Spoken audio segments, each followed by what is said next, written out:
bom dia, boa tarde ou boa noite, dependendo de que horário você estiver nos acompanhando. Eu sou Matheus, candidato ao seminário aqui na congregação Cristo Vive, e hoje nós vamos continuar a nossa série de estudos dos catecismos de Lutero, fazendo hoje o sexto mandamento. Gostaria de iniciar com uma oração. Senhor, nosso Pai, te agradecemos por ter nos sustentado até aqui. Te agradecemos pela oportunidade de estar conhecendo melhor os teus mandamentos e a tua palavra. Te pedimos sabedoria e te pedimos corações submissos aos teus princípios. Nos guie, nos fortaleça, nos encoraje e nos dê o seu entendimento. Te pedimos por Cristo Jesus. Amém. Nós começamos com o texto do Catecismo. Eu estou usando o texto do aplicativo, né, que é o que eu uso em casa, dependendo se você tem ele impresso, se você tem ele dentro do livro de concórdia, vai mudar um pouco a tradução, o uso de palavras, mas o conteúdo vai ser rigorosamente o mesmo, tá? E a tradução bíblica que eu vou usar é a NTLH, né, nova tradução da linguagem de hoje. A gente já tem por costume usá-la, né? E creio ser sempre bom usarmos a linguagem que já estamos habituados, né? Além dela ser uma linguagem simples, uma linguagem acessível. O texto do catecismo é bem curto e bem simples. Sexto mandamento: não cometerás adultério. O que isto significa? Devemos temer e amar a Deus e, portanto, viver uma vida casta e decente em palavras e ações, e cada qual ame e honre o seu cônjuge. No quarto mandamento, nós aprendemos sobre o dom dos pais e autoridades e a honra que lhes é devida. O amor e o respeito também devemos a eles. No quinto mandamento, aprendemos sobre o dom da vida e ajuda ao apoio devido aos nossos vizinhos, conhecidos, colegas, familiares, para manter essa vida e protegê-la. No sexto mandamento, chegamos finalmente ao dom do matrimônio e à pureza e decência com as quais devemos guardá-lo. A explicação de Lutero sobre esse mandamento é bem única, em vista das quatro explicações anteriores. As explicações dos mandamentos 2 a 5 explicaram com referência ao primeiro, né? Devemos temer e amar a Deus de modo que, e seguido de mandamentos negativos e proibidos, né? E positivos, perdão. Ou seja, não faça isso, não faça aquilo, ou faça isso, faça aquilo. É imediatamente impressionante que o sexto mandamento seja explicado em termos inteiramente positivos, sem proibições negativas. Lutero não fornece, como é o costume, como aparece em outros catecismos, né, de outros autores, uma lista de pecados sexuais a serem evitados, né? Se nos atentarmos às descrições bem gráficas do Novo Testamento e do Antigo também, de todas as maneiras pelas quais nós podemos quebrar o sexto mandamento, isso pode parecer uma fraqueza por parte de Lutero, uma desatenção ou algo do tipo, mas a razão para isso nos leva ao propósito original e ao público do catecismo. O catecismo menor é um catecismo infantil, feito para crianças, idosos e pessoas simples, né? E, portanto, o objetivo é ensinar as crianças a como agirem e não a incitar a imaginação em direção a variedades de pecados nessa área. Para um público que não é versado em relações sexuais, casamento ou mesmo qualquer relacionamento romântico sério, é suficiente lidar com o mandamento de uma forma simples. Nós que vivemos num tempo pós-revolução sexual, podemos até mesmo pegar uma página do livro de Lutero e praticar a mesma modéstia em nossa própria instrução da juventude, né, para crianças, para jovens. Talvez algo que a gente possa repensar, né? A gente vive imerso nessa cultura de forma que coisas que deveriam ser escandalosas às vezes não são, enfim, né? É uma reflexão, não é necessariamente uma proibição aqui. Como nossa instrução é principalmente para aqueles além da adolescência, podemos lidar com esse tópico com a mesma castidade, mas em maiores detalhes. Para responder o que é adultério, nós podemos começar perguntando o que é casamento. A base para nossa compreensão de gênero, sexualidade e casamento vem de Gênesis 2, do 15 ao 24. Em resumo, depois de criar, ordenar e encher os céus e a terra, Deus finalmente começa a criar a joia da coroa de sua criação, o homem. Deus cria Adão do pó da terra e sopra nele o fôlego da vida. E depois de 5 dias de Deus criando e nós ouvindo o refrão. E viu Deus que isso era bom, e viu Deus que aquilo era bom, e viu Deus que tudo era muito bom.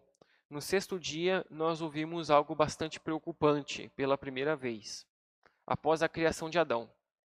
Não é bom, não é bom que o homem esteja só. E assim Deus começa a tarefa de conseguir para Adão uma ajudadora idônea para ele. Mas Deus faz isso de uma forma um tanto diferente, espantosa até. Primeiro, ele desfila todos os animais da terra diante de Adão para ver se ele encontra uma ajudadora. Adão nomeia todas as criaturas, estabelecendo assim seu domínio sobre ela. Mas, para Adão não foi encontrada uma ajudadora idônea para ele. Assim, Deus faz Adão cair em um sono profundo. Ele tira uma de suas costelas, e dessa costela Deus forma a mulher. Quando Adão acorda, Deus leva Eva até o altar, como um pai faria com sua filha, né? Coloca as mãos de Eva nas de Adão, e aqui Adão fala o primeiro poema já composto por um homem. Esta finalmente é osso dos meus ossos e carne da minha carne. Ela será chamada mulher, porque foi tirada do homem. Após essa boa confissão, Moisés inclui um breve comentário sobre o significado desse momento. Para quem não sabe, Moisés é o autor de Gênesis, tá? Na verdade, dos primeiros livros aí do Antigo Testamento. Antes, a palavra era preservada pela tradição oral dos hebreus, no caso.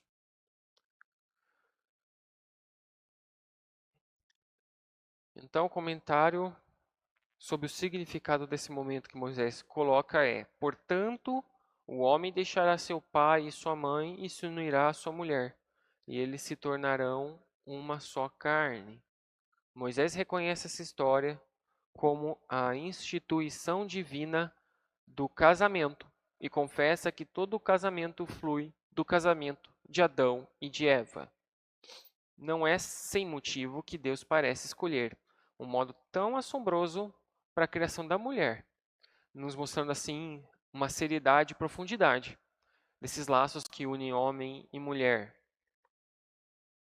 Não à toa, ao romper desses laços, seja por morte, abandono ou traição, nos venham tantas dores, mágoas, sofrimentos, e em muitos casos já houveram muitas tragédias na história humana, né? Devido a rompimentos desse laço.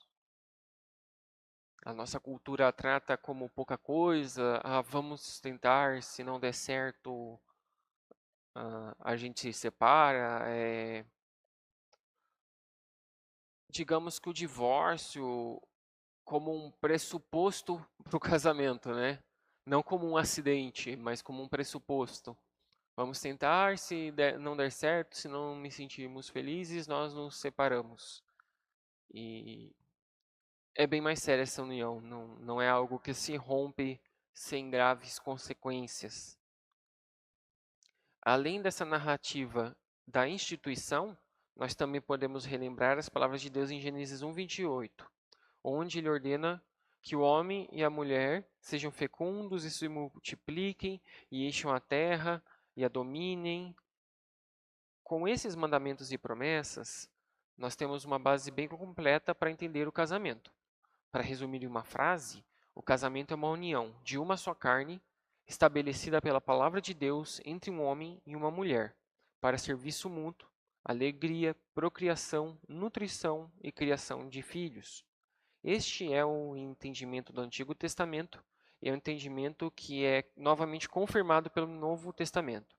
Jesus diz em Marcos 10, de 6 a 9: Mas no começo, quando foram criadas todas as coisas, foi dito: Deus fez, Deus os fez, homem e mulher. Por isso o homem deixa o seu pai e a sua mãe para se unir com a sua mulher, e os dois se tornam uma só pessoa. Assim, já não são duas pessoas, mas uma só. Portanto, que ninguém separe o que Deus uniu. Aparentemente, né, o texto é explícito, essa união é bem mais profunda que um contrato de cartório ou um acordo entre duas pessoas ou duas famílias, né? Ahn,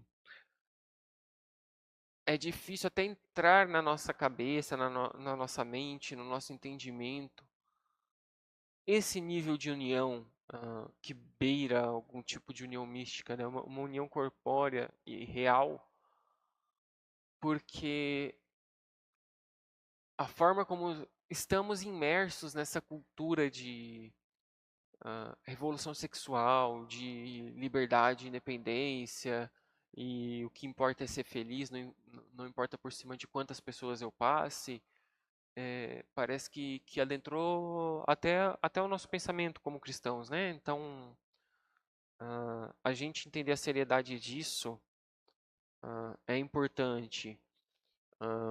Estando em uma tradição cristã que entende a legalidade do divórcio em alguns casos e a despeito dessa legalidade entende a possibilidade de perdão e de recomeço, não nos excusa, não nos libera da importância de falar e de se pensar e de se entender o casamento com a seriedade que ele tem. E o divórcio ou a quebra do casamento por traição, ou por abandono, ou por outras razões, como a tragédia que isso é. Porque a palavra de Deus ela é bem clara, né? É uma carne. Não à toa, alguns conhecidos que passaram por divórcios e que eu vinha conversar com eles, eles falaram do processo como algo muito próximo a um processo de luto, né? Ah, Então, não é à toa, é quase uma morte mesmo, né? É algo que não deveria acontecer. Como diz o texto, né? Vou repetir aqui, assim já não são duas pessoas, mas uma só. Portanto, que ninguém separe o que Deus uniu. Assim, eles não são mais dois, mas uma só carne. Portanto, o que Deus uniu, não separe o homem. Dessa mesma forma, a respeito do casamento, Paulo escreve em Efésios 5: Sejam obedientes uns aos outros pelo respeito que têm por Cristo. Esposa, obedeça a seu marido como você obedece ao Senhor, pois o marido tem autoridade sobre a esposa, assim como Cristo tem autoridade sobre a igreja. E o próprio Cristo é o salvador da igreja, que é o seu corpo. Portanto, assim como a igreja é obediente a Cristo, assim também a esposa deve obedecer em tudo ao seu marido. Marido, ame a sua esposa, assim como Cristo amou a igreja e deu a sua vida por ela. Ele fez isso para dedicar a igreja a Deus, lavando-a com água e purificando-a com sua palavra. E fez isso também para poder trazer para perto de si a igreja, em toda a sua beleza. pura e perfeita, sem manchas ou rugas ou qualquer defeito. O homem deve amar a sua esposa assim como ama o próprio corpo. O homem que ama a sua esposa ama a si mesmo, porque ninguém odeia seu próprio corpo. Pelo contrário, cada um alimenta e cuida do seu corpo, como Cristo faz com a igreja, pois nós somos membros do corpo de Cristo. Como dizem as Escrituras Sagradas, é por isso que o homem deixa o seu pai e a sua mãe para se unir com sua esposa, e os dois se tornam uma só pessoa. Há uma verdade imensa revelada nessa passagem das Escrituras, e eu entendo que ela está falando a respeito de Cristo e da igreja, mas também está falando a respeito de vocês. Cada marido deve amar a sua esposa como ama a si mesmo, e cada esposa deve respeitar o seu marido. Interessante que o apóstolo entende, coloca como principal interpretação da passagem de Moisés como uma referência à união entre Cristo e a igreja. Bem interessante porque geralmente a gente vai entender o proto-evangelho a partir ali da promessa, né? Que Deus colocaria uma inimizade entre a descendência da mulher e a descendência da serpente. E esta esmagará sua cabeça e tu lhe ferirás o calcanhar. Mas o apóstolo tem um entendimento aqui interessante, né? Ele coloca como principal interpretação, ela está falando a respeito de Cristo e da igreja. E aí, depois de entender isso como a principal revelação, como centro a respeito do casamento, da união, do matrimônio, aí ele aplica aos indivíduos, né? Mas também está falando a respeito de vocês. Cada marido deve amar a sua esposa como a si mesmo, e cada esposa deve respeitar o seu marido. É muito interessante, né? A gente às vezes tende a falar que o casamento de Adão e de Eva aponta para todos os casamentos, e é verdade, e que todos os casamentos apontam para a união entre Cristo e a igreja, e também é verdade, mas em última instância, talvez, a união entre Cristo e a igreja aponte para todos os casamentos, desde Adão e Eva até o nosso, e dos nossos filhos e dos nossos netos, até que Cristo venha. Isso é bem interessante e isso, mais uma vez, trata da seriedade que o texto bíblico trabalha do casamento. Se o meu casamento provém não só do casamento do primeiro homem com a primeira mulher, mas se ele provém do casamento de Cristo com a igreja, tem um, tem uma certa pegada profética, né? A forma como eu vivo o meu casamento é uma pregação para o meu próximo, né? É um testemunho para o meu próximo. A forma como eu trato a minha esposa ou a forma que a esposa trata seu marido é um testemunho para o próximo. Um casamento cristão onde não há respeito, onde não há cuidado, onde não há perdão, onde não há misericórdia, é, é um podemos dizer assim que é uma anti-pregação, é um anti-evangelho, né? Não é só um mau testemunho. É bem interessante notar isso.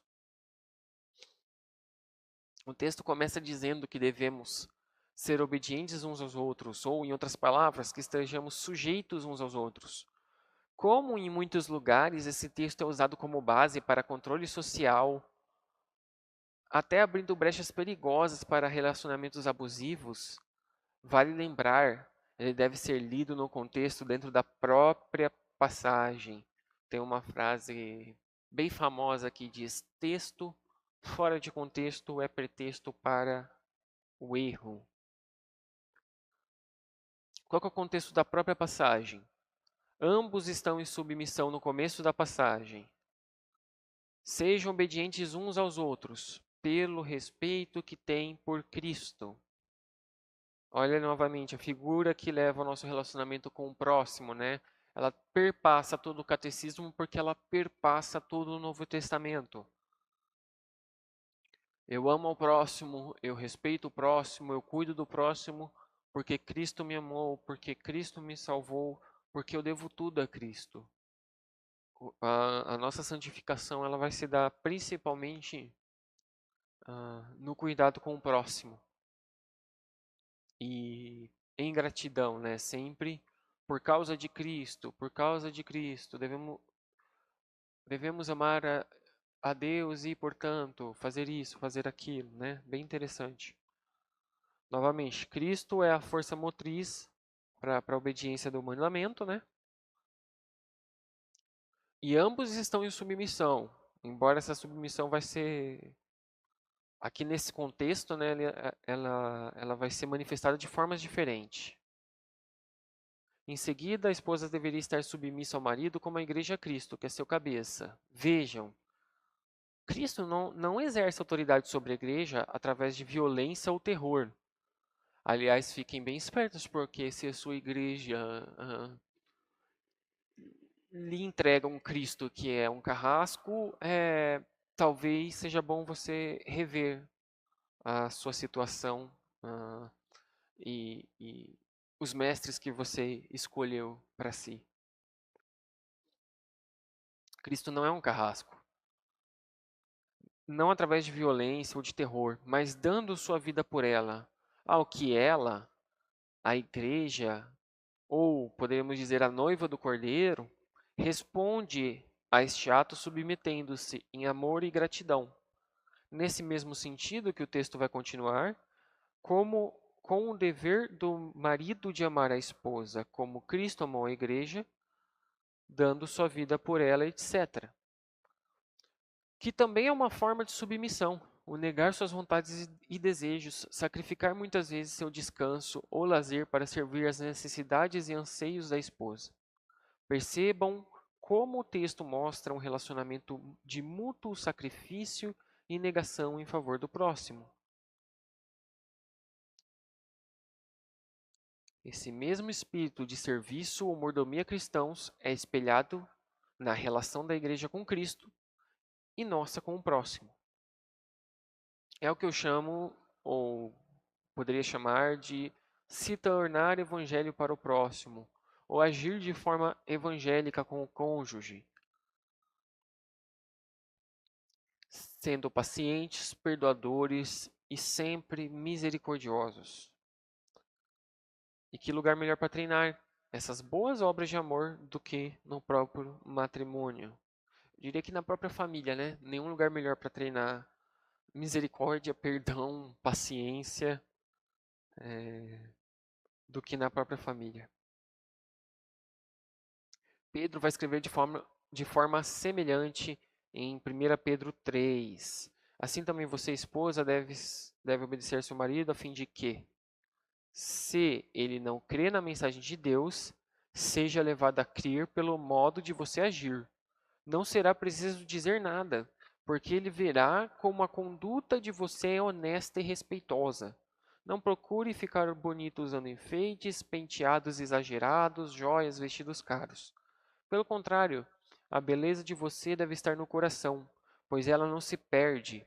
Ela é a beleza de um espírito calmo e dedicado, que tem muito valor para Deus, porque era assim que costumavam enfeitar as mulheres do passado, as mulheres que eram dedicadas a Deus e que punham sua esperança nele.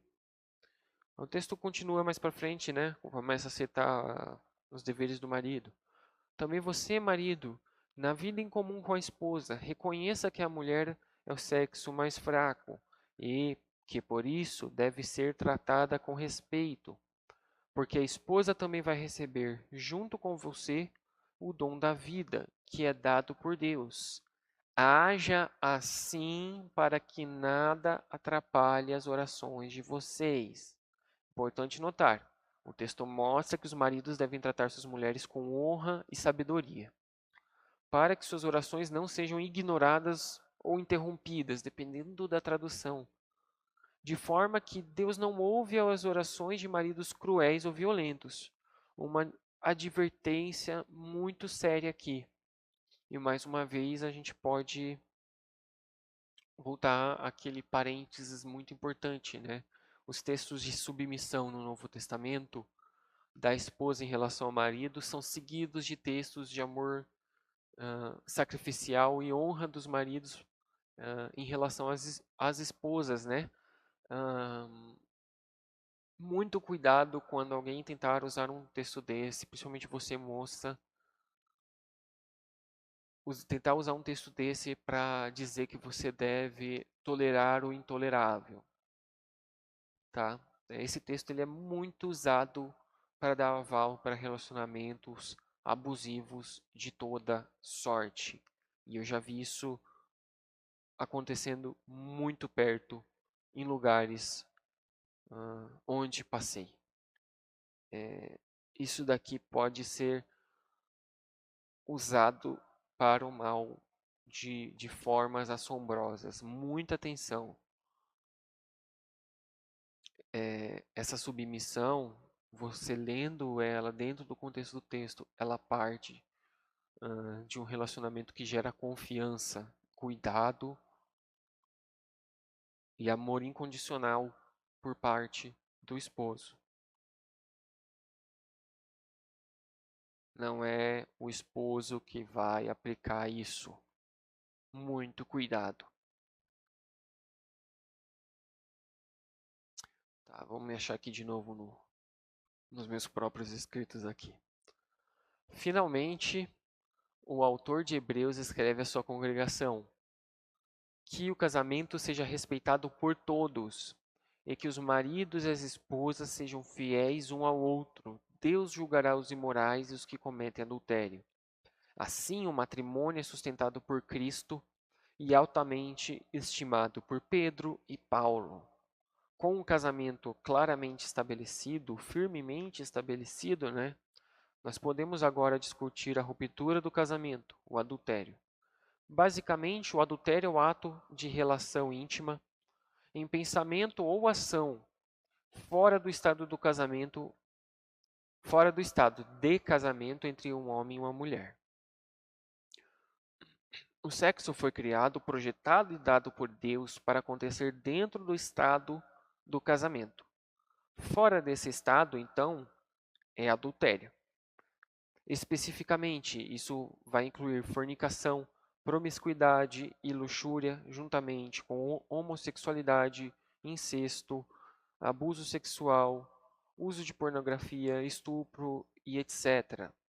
Jesus diz em seu Sermão da Montanha: Vocês ouviram o que foi dito, não cometa adultério. Mas eu lhes digo: quem olhar para uma mulher e desejar possuí-la, já cometeu adultério no seu coração. E vamos ser sinceros então. Quem de vocês está assistindo?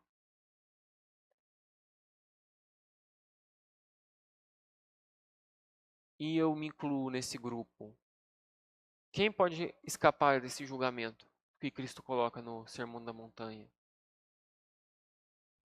É muito fácil a gente olhar para os casos por aí e apontar e atirar pedras, mas quem que escapa? Quem que nunca pecou no seu coração?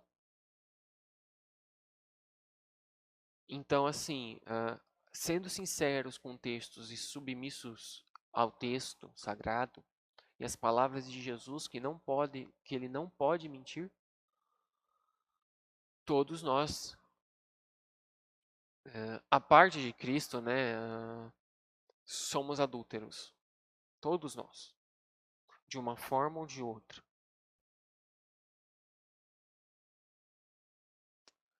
Não nos enganemos, nós quebramos e temos quebrado este mandamento ao longo de nossas vidas, seja em pensamentos, seja em linguagem chula, seja em ações, em piadinhas, seja provando esses males, ou deixando de, como o Dr. Lutero escreveu, honrar nosso cônjuge. Diante de Cristo, nenhum de nós deve ter a ousadia de pensar que estamos em condições de atirar a primeira pedra na mulher adúltera. vale mais um parênteses também, né? Os textos a respeito de casamento, né? Dentro do laço do casamento é pressuposto respeito, é pressuposto submissão, é pressuposto amor sacrificial. Então, quando você desrespeita a sua esposa, quando nós desrespeitamos nossas esposas, ou as esposas aos maridos, quando nós somos grossos, quando nós somos impacientes, quando nós não agimos com perdão, nós estamos também quebrando esse mandamento. Então é muito sério. Talvez a tendência da nossa cultura atual seja tratar o divórcio como pouca coisa, a traição como pouca coisa, a quebra dessa união como pouca coisa. As gerações anteriores também têm um dilema para lidar, né? Porque, ok, talvez não seja tão comum quebrar essa questão mais escandalosa do adultério, né? Do não adulterarás. Mas o respeito e a honra e o cuidado e o perdão e a paciência, isso também é uma quebra desse laço. Não estou dizendo que isso justifica a quebra da família em si, mas eu estou dizendo que diante de Deus isso também é uma quebra desse compromisso, né? Quando nós juramos no casamento honrar e respeitar, seja na saúde, na riqueza, na pobreza, na doença, até que a morte o separe. Veja, não é só estar junto, a honra, o respeito, o amor estão inclusos nesse juramento. Bem interessante, né? E bem sério para nós também. São, vamos ver aqui, a próxima citação que eu marquei. O apóstolo Paulo escreve em 1 Coríntios 6: Não se enganem, pois os imorais, os que adoram ídolos, os adúlteros, os homossexuais, os ladrões, os avarentos, os bêbados, os caluniadores e os assaltantes não terão parte no reino de Deus. E aí é um problema, né? Porque se formos sinceros com a nossa condição, nós nos enquadramos nesse caso aqui de morais e de adúlteros, nós nos enquadramos, mesmo que exteriormente nós dissemos não, nunca traímos nossa esposa, etc. Nunca forniquei e tal, mas a quebra desse mandamento também inclui respeito e cuidado, né? Então, enfim. O texto vai continuar para o nosso alívio, né? Alguns de vocês eram assim, mas foram lavados do pecado, separados para pertencer a Deus e aceitos por Ele por meio do nosso Senhor Jesus Cristo e pelo Espírito do nosso Deus. Como crentes perdoados, como batizados, nós somos chamados a uma nova vida de serviço e gratidão, sendo fiéis e honrando nossos cônjuges, como Cristo faz com a igreja. Pois, como Paulo continua ainda em 1 Coríntios, será que vocês não sabem que o corpo. Será que vocês não sabem que o corpo de vocês faz parte do corpo de Cristo? Será que eu vou pegar uma parte do corpo de Cristo e fazer com que ela seja parte do corpo de uma prostituta? É claro que não. Ou será que vocês não sabem que o homem que se une com uma prostituta se torna uma só pessoa com ela? As escrituras sagradas afirmam: os dois se tornam uma só pessoa. Porém, quem se une com o Senhor se torna espiritualmente uma só pessoa com Ele. Isso é muito belo e isso também é muito sério, principalmente quando tratamos desse tipo de pecado. Fujam da imoralidade sexual. Qualquer outro pecado que alguém comete não afeta o corpo, mas a pessoa que comete imoralidade peca contra o seu próprio corpo, por consequência, contra o corpo de Cristo que está unido a Ele, né? Será que vocês não sabem que o corpo de vocês é o templo do Espírito Santo que vive em vocês? Ele lhes foi dado por Deus? Vocês não pertencem a vocês mesmos, mas a Deus, pois Ele os comprou e pagou o preço. Portanto, usem o seu corpo para a glória dele. Interessante, né? Que quem foi criado, ou viveu, ou se converteu em contexto de igrejas ou congregações legalistas, não é um ensino oficial muitas vezes, mas é um pressuposto que está lá bem claro, né? Praticamente a salvação é por não cometer algum tipo de pecado, especialmente pecados morais, pecados sexuais.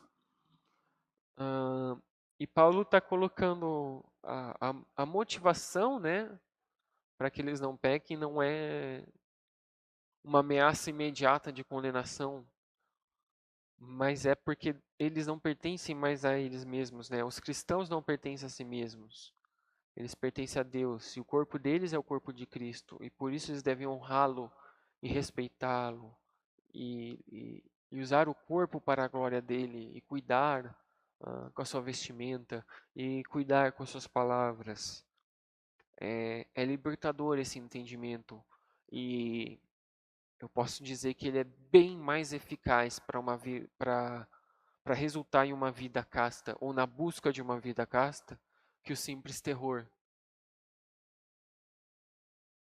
Independentemente das diversas maneiras pelas quais as pessoas podem quebrar o sexto mandamento, o curso de ação correto com o pecado é sempre confissão e absolvição.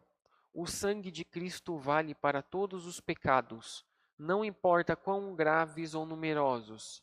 A confissão privada e a absolvição com o pastor são um serviço evangélico maravilhoso que os cristãos podem usar, que é especialmente reconfortante no reino dos pecados sexuais, que muitas vezes trazem grande vergonha e culpa, seja a pessoa, seja a família. Uma consideração importante é que em outras tradições protestantes, muitas vezes, ou evangélicas, muitas vezes, no nosso primeiro contato com a absolvição pastoral, mesmo aquela que acontece no culto, né, não é não é um simples texto de uma liturgia, né? A confissão e a absolvição no nosso contexto de culto é de fato uma confissão e uma absolvição, como seria a que você recebe em particular, né? Ela não te excusa, não te desculpa da necessidade de buscar uma frequência de confissão particular, mas ela é um meio que foi criado para que toda a congregação tivesse um momento de confissão, pelo menos semanal, garantido, né? E isso é absurdamente chocante para quem vem de outras tradições evangélicas.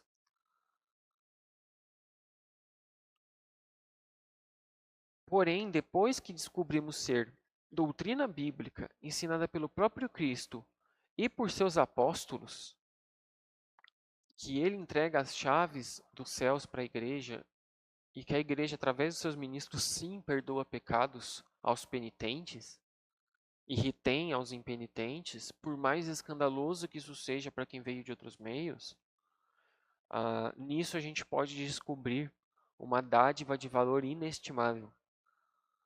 Geralmente, viemos de ambientes em que ou se negava que a igreja podia entregar perdão de pecados e que você só deveria confessar seus pecados a Deus em particular, ou então havia até um ambiente em que a igreja era detentora da confissão, porém não da absolvição.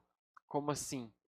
Você confessava, ou a pessoa confessava, e ao invés dela receber perdão, ela era punida, ela era disciplinada como se fosse um impenitente, ela era, ela era exposta, perdão, ela era exposta para a congregação como se fosse um impenitente, ela era humilhada, ela era deixada de canto e ela não recebia e não podia receber a certeza que foi perdoada. quando a gente começa a ter contato com o meio luterano, a gente fica um pouco ressabiado por causa disso, mas descobre que na verdade é uma dádiva de valor inestimável, né? Que a confissão ela tem um direcionamento evangélico, né? Ela tem em vista o perdão de pecados que vai ser recebido. Essa forma, né, de humilhação, exposição pública, ela é bem diferente da forma como Jesus agiu, por exemplo, com a mulher adúltera, né? Ele disse: "Seus pecados, ninguém te acusou, seus pecados estão perdoados. Vai, não peques mais." Poder confessar e saber que não será exposto, diminuído ou humilhado é reconfortante, mas o principal conforto nisso é saber que receberá perdão real, como vindo do próprio Cristo, e poder ouvir e saber que está de fato perdoado é de uma doçura evangélica que não se pode comparar a nada que possam nos oferecer. E é libertador, principalmente para quem pecou nessa área, que mexe muito com os nossos afetos, que mexe muito com a nossa imagem diante de Deus, diante de nós, diante do próximo, que faz com que quem pecou ou tem um passado complicado nessa área, sinta vergonha de quem é, sinta nojo, se sinta sujo mesmo depois de arrependido. Poder ouvir que está perdoado é libertador e saber que essa palavra vem do próprio Cristo. Ouvir as palavras de perdão pessoal e privadamente é uma bênção maravilhosa e eu os encorajo fortemente a tirar proveito disso, a perdão e a recomeço em Cristo. Assim como o Senhor restaurou a Raabe, uma prostituta, e a Batseba e Davi, dois adúlteros, e lhes deu um recomeço, uma nova identidade através do seu perdão, colocando-os no povo de Deus, e não somente isso, na linhagem que daria origem ao Messias e Salvador do mundo, Jesus Cristo. Que ele venha também a estar nos perdoando e nos dando e reafirmando nossa nova identidade, na linhagem do mesmo Messias, como igreja, que é a filha da promessa e é a noiva de Cristo, o Cordeiro de Deus que tira o pecado do mundo. Não importa o quão vergonhoso seja esse pecado. E nos compra com seu corpo e sangue. Nos lava e nos recebe com seu santo batismo. Batismo no qual fomos mortos por Cristo, fomos mortos com Cristo, ressuscitando com Ele para vivermos em novidade de vida. Que nossos corpos sejam a imagem do corpo de Cristo na castidade. Que nossos casamentos sejam reflexo do cuidado, sacrifício, honra e perdão que encontramos na união mística de Cristo com a Igreja, que é o seu corpo e é também sua noiva. Vamos terminar com uma oração, vamos pedir misericórdia e pedir por força e santidade também nesse mandamento. Senhor Deus, que fez os céus e a terra, que nos criou, que tem sabedoria e entendimento para saber o que é melhor para nós, que preparou homem e mulher um para o outro. Nos perdoe por tantas vezes termos quebrado o teu mandamento de guardar essa santa união, por quantas vezes pecamos em pensamento, antes ou durante ou depois do casamento. Nos perdoe de quando achamos que não quebramos esse laço ou que não ofendemos a essa união, mas desrespeitamos o nosso cônjuge, mas o ignoramos, mas o maltratamos, mas não o levamos a sério, mas não zelamos sua imagem diante dos outros, mas não os honramos publicamente como deveríamos. Nos perdoe quando acusamos ao próximo que cometeu um pecado contra o sexto mandamento de forma pública, quando no fundo sabemos que em algum momento da vida nós quebramos esse mandamento, de forma privada ou no coração. Nos perdoe quando achamos que o matrimônio é pouca coisa. Nos perdoe quando não entendemos a seriedade dessa união, quando não entendemos que o nosso corpo é o corpo de Cristo, por estar unido a Ele, e que o nosso casamento é testemunho para o mundo, é reflexo do teu casamento com a igreja. Que venhamos a honrar esse testemunho, honrar ao próximo, ao nosso cônjuge, honrar a imagem do seu filho e a imagem do seu casamento com a noiva, a igreja. Tem misericórdia de nós. Nos perdoa e nos faz ter certeza do seu perdão, principalmente aos que se sentem diminuídos e envergonhados, que fizeram ou passaram pela quebra desse mandamento das diversas formas, que sentem que não serão mais as mesmas pessoas, mas Cristo as faz novas pessoas em seu sangue. E por isso oramos como ele nos ensinou. Pai nosso que estás no céu, santificado seja o teu nome. Venha o teu reino. Seja feita a tua vontade, assim na terra como no céu. O pão nosso de cada dia nos dá hoje, e perdoa-nos as nossas dívidas, assim como nós também perdoamos aos nossos devedores. Não nos deixes cair em tentação, mas livra-nos do mal, pois teu é o reino, o poder e a glória para sempre. Amém. Espero que esse estudo tenha sido bom para vocês, que Deus os abençoe e nos encontramos em breve em mais um estudo aqui da série sobre o Catecismo Menor de Lutero. Deus abençoe a todos.